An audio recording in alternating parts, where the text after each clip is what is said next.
of changing the narrative. Lamar Jackson off the postseason schneid. Are his Ravens now a sneaky Super Bowl contender? And then tonight is the night. Alabama, Ohio State. Which unbeaten powerhouse will become kings of college football? We will answer all those questions and more as we get up with you starting right now on a fabulous Monday off an incredible weekend. Greeny, Rex Ryan is here and ready to go, and we're not alone. We got Dan Orlovsky with us this morning. We got Ryan Clark working on very little sleep but fired up, and we are ready to roll because we've had 6 games this weekend, but we've saved the best for last. Tonight, of course, we've got in Miami, Alabama and Ohio State for college football's national championship. You'll see it on ESPN, and we will get you ready for that after we take you through this. The upset of the night. Dan Orlovsky, Steelers, Browns with absolutely everything going against them all week. Their coach isn't there. All the COVID concerns.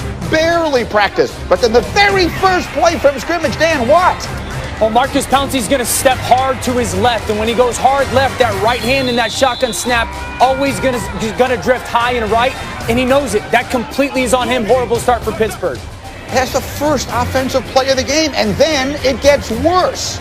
Panic with the football. The pressure on Big Ben. He panics with it. That ball sails on him, trying to find that check down. Awesome job by Cleveland. Catch the ones they get thrown to you. The Browns take over, and they turn to Jarvis Landry, and Jarvis Landry does the rest. Greeny, it was a really good job on the route with him widening, getting away from the defender. We know he's great with the yards after the catch once the ball's in his hands. 14-0, but they're just getting started. Here comes Kareem Hunt. It's 21-0. Big boy football by Cleveland's offensive line. A remarkable cut by Kareem Hunt, and then the ability just to finish near that goal line.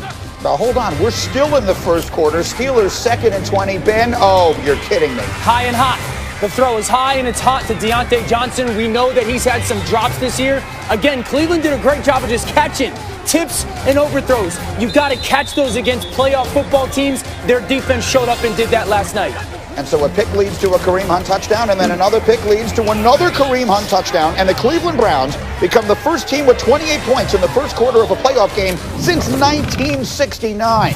Second quarter, Dan, more of the same. Are you kidding? This is by Marcus Spears. Marcus Spears has been telling everybody for 2 months, playing the Steelers, defensive line, get your hands up and get those tips. Greeny, I love this play from Baker Mayfield. Might be my favorite play of the night. Look at the effort right here to go get that first down near the end of the first half. You think he didn't want it last night, playing without his guru, without his play caller? And then he finds Austin Hooper, and it is 35-10 Cleveland at the half. So you figure that's a wrap. Well, actually, you'd figure wrong. Steelers had a comeback in them. Roethlisberger, Eric Ebron, when he decides to catch it, he's pretty good. Absolute dime by Big Ben as their offense got hot. We saw a lot of conversations, the aggressive 4th down call. He finds Juju crossing the field, number 4 in their progression. Their offense got some rhythm once Big Ben took over.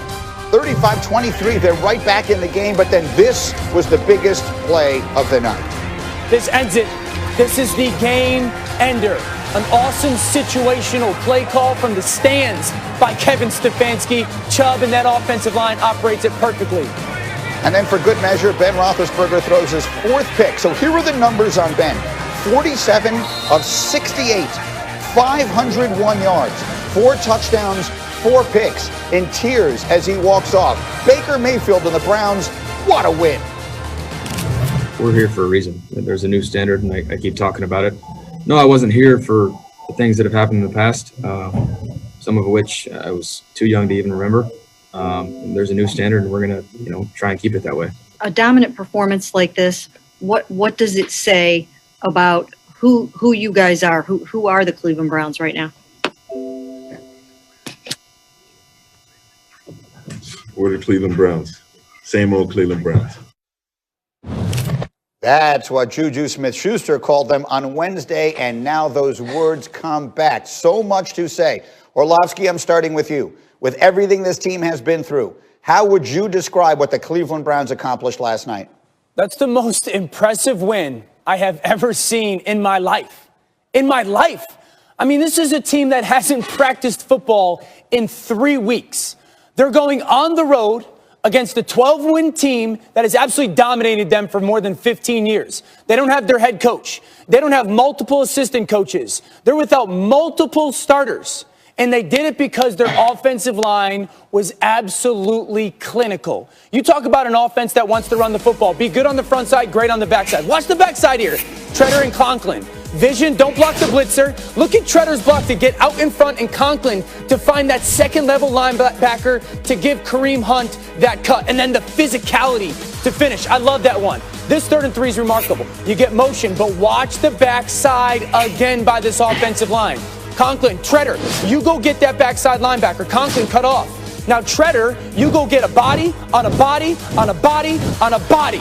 That's how you finish runs in the red zone in his offensive line. J.C. Treader and Wyatt Teller and Jack Conklin and David Njoku. They were remarkable yesterday. It's the most impressive win I've ever seen. I have no idea how the Cleveland Browns won that football game. It shows remarkable leadership and a lot of leadership from their quarterback. If this was another quarterback who did what he did last night, we'd be sitting here going, oh my gosh, look at the leadership. They don't need their head coach. Baker Mayfield has grown up before our eyes this year. An incredible win by the Cleveland Browns. RC, my resident former Steeler, what are your first thoughts this morning?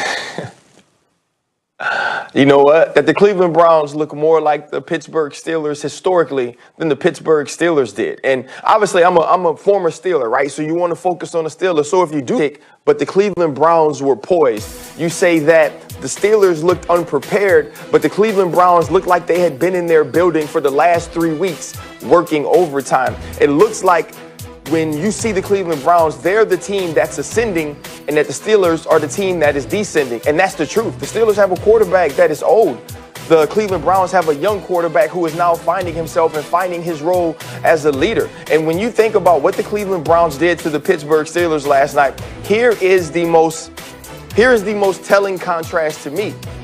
The Pittsburgh Steelers looked soft and the Cleveland Browns looked physical. When this was the black and blue division, when this was the division that you had to get your nose blooded in, the Pittsburgh Steelers and the Baltimore Ravens sat atop that. Now the Cleveland Browns put their name there. It's not always about the execution. It's not always about being prepared. Sometimes it's about looking the man across from you and looking in his face and saying, you can't beat me. Saying, I'm going to be more physical than you. And by the end of the night, you're going to wear it on your face more than I'm wearing it. And that's what we saw from the Pittsburgh Steelers last night. The Cleveland Browns came out and decided that they were going to take it to them. And the Pittsburgh Steelers wore it. And they're going to have to wear it for the rest of the offseason. And while they rebuild this offense, they'll remember that whipping that sent them home. Rex, you were saying to me as we were walking in here, where was the tone for this game set? Juju Smith-Schuster, he set the tone for this game. When he said, oh, yeah, same old Cleveland. Well, guess what? It ain't same old Cleveland, all right? And he said it like they were still the old badass Pittsburgh Steelers.